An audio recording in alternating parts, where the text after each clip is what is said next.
খেয়ালে চেয়ে থাকবেন, কথা 19-20 হয় না যেন, এক খেয়ালে চেয়ে থাকবেন। এই ছেলে তোমাকে বলছে, কারো গায়ে হাত দিয়ে থাকবে না, রেডি হয়ে থাকো। আল্লাহ তাআলা বলছেন ওয়ায়াখিরুনা লিল আযকানি ইয়াবকুনা ইয়াজিদুহুম খুশুয়া। পৃথিবীতে হাজারো মানুষ আল্লাহর ভয়ে কেঁদে মাটিতে লুটিয়ে পড়ে, কাঁদতে কাঁদতে সিজদায় পড়ে যায়। আর তাদের কান্নার শব্দটা যখন কানে যায় তখন ভীতিটাকে আরো বেশি করে দেয়, খুব কান্নাকাটি করে। কোনো দিন একটু সময় হয় না কান্নাকাটি করার। আপনি মনে করছেন যে আমি কান্নাকাটি করি না, পৃথিবীতে কেউ করে না? এ দেখেন আল্লাহ বলছেন পৃথিবীতে হাজারো মানুষ কেঁদে মাটিতে লুটিয়ে পড়ে, হাজারো মানুষ। তার মধ্যে আমি পড়িনি, তাহলে আমি দুঃখিত, বড় দুঃখ আমার, একদিন কান্নাকাটি করার সময় হয় না।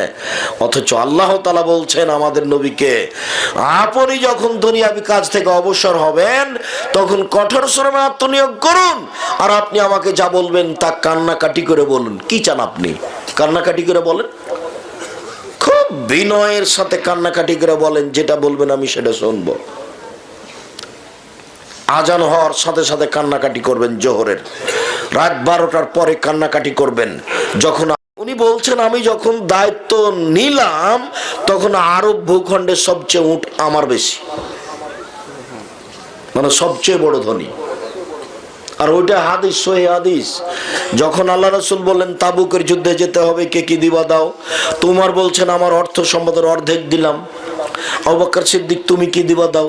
তো আবু বকর সিদ্দিক বললেন যে আপনাকে আর আল্লাহকে বাড়িতে রেখে যা আছে সবই দিলাম, ও ভ্যান ভাড়াও হবে না। কিন্তু কথা ডিঙ্গি আর কেউ যেতে পারবে না। তখন বলো উসমান তুমি কি করছো?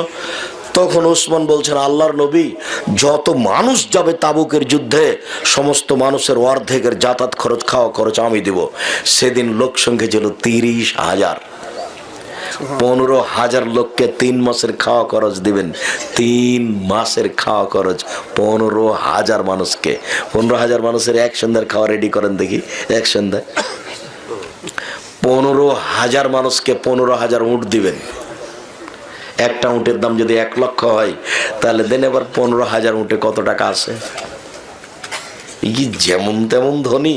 এই যে ওয়াকাফ আলা কাবরিন, যখনই কবরের পাশে দাঁড়াতেন তখনই বাঁকা, এমন কাঁদতেন, হাতে এত কাঁদতে কাঁদতে কাঁদতে চোখের পানি ঝরে, দাড়ি ভিজে সব নিচে নেমে যেত। তখন সাহাবীগণ আরো বলতেন, আচ্ছা উসমান, তাজকুলুল জান্নাত ওয়ান নার ফালা তাবকি ওয়া তাবকি মিন হাজা, আপনি জাহান্নামের কথা বলেন, জান্নাতের কথা বলেন, তখন তো কান্নাকাটি করেন না, কিন্তু কবরের পাশে দাঁড়াতে কাঁদেন কেন? তখন তিনি বলছেন শোনেন, আল্লাহ নবী বলেছেন ইন্নাল কাবরা আউয়াল মানজিল মিন মানাজিলিল আখিরা ফাইন্না জামিনহু ফাবাদা আইসার মিনহু ওয়া ইল্লাম ইয়ানজু মিনহু ফাবাদা আশাদ মিনহু। মরার পরে প্রথম বিপদ হলো কবর। যদি মানুষ কবরে বেঁচে যায় সব স্তর সহজ হয়ে যাবে, আর যদি কবরে না বাঁচে তাহলে যত স্তর আছে সবারও জটিল কঠিন হয়ে যাবে। তিনি বলেন মারাই তো মানজারান কাতল কাবরা আবিজিনহু, আমার জীবনে আমি দেখিনি কোনো দৃশ্য যেটা কবরের চেয়ে ভয়াবহ হতে পারে। পৃথিবীতে সবচেয়ে আশ্চর্য ভয়াবহ দৃশ্য হলো কবর, যার কারণে আমি কবর দেখলে কাঁদি যে এখানে যদি পার হতে পারি সব ঠিক, আর যদি এখানে ফেলে হয়ে যায় পার হতে না পারি তাহলে আর একটাও হবে না। এই জন্য আমি কান্নাকাটি করি। দেখেন একটা মানুষ, কত বড় ধনী মানুষ, কত দান করেছেন, পিছনে পিছনে জান্নাত ঘুরে বেড়াচ্ছে, তবু কাঁদছে। আমার আর আপনার একটু মনে হয় না? আবু হুরায়রা রাদিয়াল্লাহু তাআলা আনহু বলেন,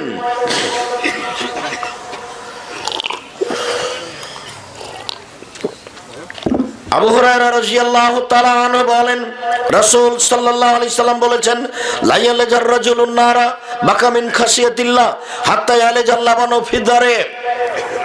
আল্লাহর ভয়ে কাঁদে যে তার জাহান্নামে যাওয়া ওইরকমই অসম্ভব। গাভীর বান থেকে দুধ বের করে ভিতরে ঢোকানো যেমন অসম্ভব। বুঝাতে পারিনি? গাভীর বাট ওলান থেকে চাপ দিয়ে দুধ বের করে ভিতরে ঢোকাতে পারবেন? এইটা যেমন অসম্ভব, আল্লাহ নবী বলছেন যে আল্লাহর ভয়ে কাঁদে তার জাহান্নামে যাওয়া তেমনি অসম্ভব, মানে ও জান্নাতে যাবেই। মুআবিয়া ইবনে হাওদা রাদিয়াল্লাহু তাআলা আনহু বলেন, রাসূল সাল্লাল্লাহু আলাইহি সাল্লাম বলেছেন, সালাসাতু উয়ুনিন লা তারাহুমুন নার, তিন শ্রেণীর চক্ষু জাহান্নাম দেখবে না, তিন শ্রেণীর মানুষ জাহান্নামে যাবে না, ওরা জান্নাতে যাবেই যাবে। এক, বাকাত মিন খাশিয়াতিল্লাহ, ওই চক্ষু ওই মানুষ যে আল্লাহর ভয়ে কাঁদে। দুই, হারাসাত ফি সাবিলিল্লাহ, ওই চক্ষু ওই মানুষ যে আল্লাহর রাস্তায় পাহারা দেয়। তিন, গাজাতান মাহারিমিল্লাহ, ওই চক্ষু ওই মানুষ যে বেগানা নারীকে দেখে চক্ষু নিচু করে, অপর নারীকে দেখে চক্ষু নিচু করে, বেগানা নারীকে দেখে চক্ষু নিচু করে, যে সে জান্নাতে যাবেই যাবে। উবাদা ইবনে সামিত রাদিয়াল্লাহু তাআলা আনহু বলেন, রাসূল সাল্লাল্লাহু আলাইহি সাল্লাম বললেন, ইজমানুল সিত্তান মিন আনফুসিকুম আযমুল্লাকুমুল জান্নাহ, পৃথিবীর মানুষ তোমরা 6টা জিনিসের জিম্মেদারি নাও, আমি তোমাদেরকে জান্নাতে নিয়ে যাওয়ার জন্য জিম্মেদারি নিলাম। কিভাবে আমি জান্নাতে নিয়ে যাব সেটা আমার ব্যাপার, তবে তোমরা 6টা কাজ করো। এক, কথা বললে সত্য কথা বলো। দুই, ওয়াদা করলে পূর্ণ করো। তিন, আমানত রাখা হলে, মসজিদ মাদ্রাসার জনগণের টাকা রাখা হলে সময় তা দিয়ে দাও। চার, জেনায় লিপ্ত হয়েও না, জান্নাতে নিয়ে যাব। পাঁচ, হাতকে সংবরণ করে রাখো, দলীয় ক্ষমতা দেখায় না, দলীয় দাপট দেখায় না, নত হয়ে থাকো, মানুষকে মাপ করো, নত হয়ে থাকো। কিভাবে জান্নাতে নিয়ে যেতে হবে সেটা আমার ব্যাপার, কাউকে বলবো না, দেখে নেবো বেটাকে, কাউকে বলবো না এই ও কি করতে পারে রে, ওকে হত্যা করে আই দেখবো আমি কোর্ট কাচারি। খবরদার নয়, ক্ষমতা দেখাবেন না, সম্পদের অর্থের দলের ক্ষমতা দেখাবেন না। তার মানে যখনই দাপট দেখাবেন তখনই বুঝে নিতে হবে জাহান্নাম চলে গেছে। তো ঢুকিনি কেন? মরেননি এই জন্য। দাপটের শেষ পরিণাম জাহান্নাম, দাপটের 5 পয়সা দাম নাই। নত হও, নত হয়ে চলো, মানুষের কাছে ছোট হয়ে থাকো, খাটো হয়ে থাকো। কিভাবে জান্নাতে নিয়ে যেতে হবে সেটা আমার ব্যাপার। 6, অপর নারীকে দেখে চক্ষু নিচু করো, বেগানা নারীকে দেখে চক্ষু নিচু করো। কিভাবে জান্নাতে যেতে হবে সেটা আমার ব্যাপার, আমি নিয়ে যাব। এই মেয়ে, তোমাকে বলছি, তোমার মাথায় এখনো কাপড় নেই, তোমার বাপ একজন কাপুরুষ মানুষ, তোমার বাপ জাহান্নামে চলে গেছে, তোমার বাপ দায়ুষ, তোমার লজ্জা থাকা উচিত। মাথায় কাপড় নেই কেন? জাতিকে ধ্বংস করে তুমি নিজেকে শিক্ষা দেখাতে চেয়েছো? তুমি এখান থেকে বাজারে যাও, বগুড়া বাজারে যাও জিনিস কিনতে, কাপড় কিনতে, তোমার বাপ মরেছে, তোমার ভাই মরেছে, তোমার স্বামী কি হারিয়ে গেছে, তুমি কোন শরমে বাজারে যাও কাপড় কিনতে? তোমার লজ্জা থাকা দরকার। আজকে তুমি এখানে তোবা করে যাওয়া, জরুরি প্রয়োজন ছাড়া আমি বাড়ি ত্যাগ করবো না। কই আমাদের তো চলে, আমরা তো একদিনও আমাদের বইরা বাজারে যায় না, তো আমাদের চলে, কোনো সমস্যা নেই। আর আপনি এমন একটা কাপুরুষ যে মোহর দিয়েছেন আপনি, আর আপনার স্ত্রী চোখে মুখে আসকারা মাস্কারা লাগিয়ে রিক্সাওয়ালার উঠে রিক্সাওয়ালাকে ভোগ করতে দিয়েছেন। একটু লজ্জা লাগে না? একটু খারাপ লাগে না? মোহর দেন আপনি, আর আসকারা মাস্কারা কিনতে টাকা দেন আপনি, আরও সাজগোজ করে বগুড়াতে হাঁটে আর লোকে দেখে, আপনার খারাপ লাগা দরকার। আমাদের যদি এরকম দৃশ্য একদিন হয়ে যায়, অজ্ঞান হয়ে যাবো। ইন্নালিল্লাহি, এই দৃশ্য সহ্যই করতে পারবো না, এটা অসম্ভব, হতে পারে না। শোনো, তোমাকে আর একটা কথা বলছে, এদিকে শোনো। পেটে যখন বাচ্চা আসবে তখন তুমি টিভির সামনে দাঁড়াবা না, আমার কথাটা মনে রাখো তো দেখি। শোনো, পেটে যখন বাচ্চা আসবে তখন কোনো হাটে বাজারে যাবা না, কোনো বেপরদায় চলবে না। কেন জানো? ওইটার প্রতিক্রিয়া তোমার বাচ্চার উপরে পড়বে। রাসূল সাল্লাল্লাহু আলাইহি ওয়াসাল্লাম বলছেন, কোন পাপী মানুষ যখন মারা যায়, তাড়াতাড়ি কবর দাও, তাড়াতাড়ি কবর দাও, তাড়াতাড়ি কবর দাও। কেন? তার খারাপ প্রতিক্রিয়া গাছের উপরে পড়বে, গ্রামের উপরে পড়বে, মানুষের উপরে পড়বে, পশু প্রাণীর উপরে পড়বে। অতএব এই তুমি যে টিভি দেখছো ল্যাংটা মেয়ে, তুমি যে বাজারে চলে যাচ্ছ, পেটে বাচ্চা আছে, যত খারাপ দৃশ্য আছে সব তোমার বাচ্চার উপরে পড়বে।